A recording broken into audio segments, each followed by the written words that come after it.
அன்றைக்கி நைட்டு ஒரு 10லேருந்து 11 மணி இருக்கும். பிரியா ஆஃபீஸை முடிச்சுட்டு வீட்டுக்கு வரா.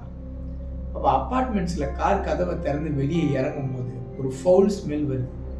இது என்னன்னா நமக்கு புதுசாக நம்ம அப்பார்ட்மெண்ட்ஸில் இப்படி ஒரு ஸ்மெல் வருதுன்னு யோசிக்கிறான். சரி, ஓகே, நம்மளே ஒரு ஹெக்டிக் டேலேருந்து வந்திருக்கோம், நம்ம இதை மார்னிங் செக்யூரிட்டிக்கு இன்ஃபார்ம் பண்ணலான்னு சொல்லிட்டு அவள் லிஃப்ட் போகிறான். லிஃப்ட்டில் போயிட்டு 5th ஃப்ளோரை கிளிக் பண்ணுறான். லிஃப்ட் 5th ஃப்ளோர் ரீச் ஆனதுக்கப்புறம் லிஃப்ட் ஓப்பன் ஆகலை. ஒரு மாதிரி பேனிக் ஆகி அந்த ஓப்பன் பட்டனை 5 to 6 டைம்ஸ் திரும்ப திரும்ப திரும்ப திரும்ப கிளிக் பண்ணுறான். ஒரு கட்டத்துக்கு மேலே ஓப்பன் ஆகுது. டென்ஷனில் அவன் லிஃப்ட்டை விட்டு வெளியே வரா.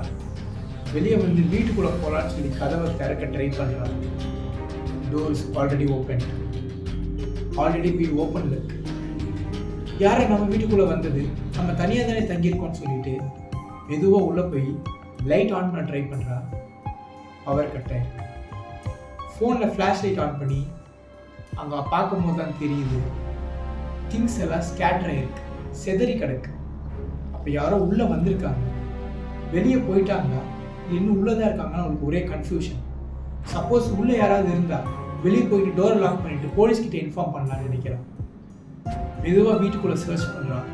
ஹாலில் தேடுறா, பெட்ரூமில் தேடுறா, பாத்ரூம்லேயும் தேடுறா. யாருமே இல்லை. என்னடா இது, யாருமே இல்லை, வீட்டுக்குள்ளே யார் வந்துட்டு போனது அப்படின்னு சொல்லி ரொம்ப கன்ஃபியூஷனில் இருக்கா. அப்போ அவள் காரை விட்டு இறங்கினா அதே ஸ்மெல், அப்போ என்ன ஸ்மெல் வந்துச்சோ அதே ஸ்மெல் மறுபடியும் அவளுக்கு வருது. இது எங்கேருந்து வருதுன்னு சொல்லிட்டு மெதுவாக அவன் நடந்து போகும்போது அவன் கிச்சனில் ஒரு டெட் பாடி இருந்துச்சு.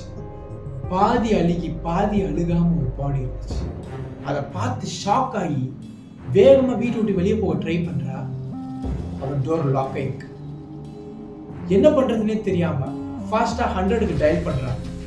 பட் காலே போல, சிக்னல் கிடைக்கல. பயந்து போய் ஹாலில் உட்காந்துட்டு மெதுவாக அந்த டெட் பாடியை பார்க்குறான். அப்போ தான் அந்த டெட் பாடி கையில் எதுவோ நோட் பண்ணுறான்.